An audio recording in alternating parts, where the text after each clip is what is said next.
Hey guys, Lemrex back again here with another video.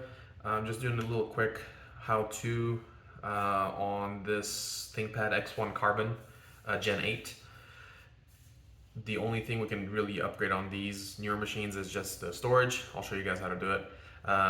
Lenovo made it super easy on these to get into the units themselves. No pry tools or anything required. You literally just unscrew 5 screws, you lift the back of it, and the tray comes out, and your NVMe sits right in here.